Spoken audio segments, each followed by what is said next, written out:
Bonjour à tous, et on va faire un petit tuto pour savoir si on peut adapter une tente de toit et comment on l'adapte sur une voiture. Vous êtes nombreux quand vous appelez All in Van Évasion, et j'imagine tous mes confrères qui vendent des tentes de toit, à demander est-ce qu'on peut mettre n'importe quelle tente sur n'importe quelle voiture. Donc on va essayer d'éclaircir les choses très brièvement. Premièrement, il vous faut des barres de toit transversales et pas longitudinales. Longitudinales, elles existent des fois, mais on doit mettre des barres transversales dessus. Les barres, elles dépendent de quoi? Pour choisir son modèle de barre de toit, elles dépendent uniquement de la voiture et dans un premier temps, et pas de la tente. On verra après que la tente, il y a certaines conditions quand même.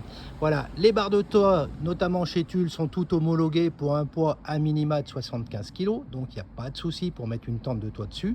Par contre, la tente de toit et le poids qu'il y aura sur la voiture, l'autorisation va dépendre aussi des données constructeurs qui sont des fois assez difficiles à avoir, et notamment quand vous avez des toits panoramiques. Là, il y a des contraintes physiques donc qui empêchent la garantie de s'appliquer s'il y a un souci par la suite. Voilà.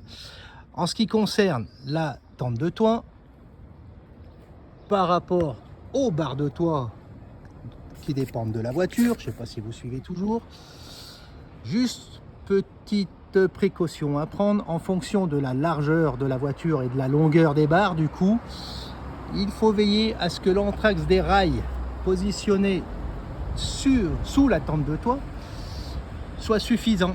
Certains modèles de voitures ont des pieds de barres qui sont très longs, donc qui viennent des fois jusqu'ici, et vous n'avez pas le bon anthrax pour venir fixer votre tente sur les barres, puisqu'il y a les caches, les pieds, comme on dit, les pieds de barre qui gênent.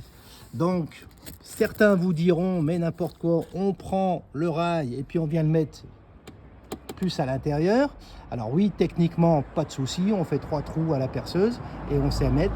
Par contre, pensez à une chose dans des cas comme ça, c'est que la garantie ne s'appliquera plus si vous avez un souci, même qui n'a rien à voir avec un toit qui fuit. Et ben on refusera les garanties puisque vous avez modifié le produit d'origine.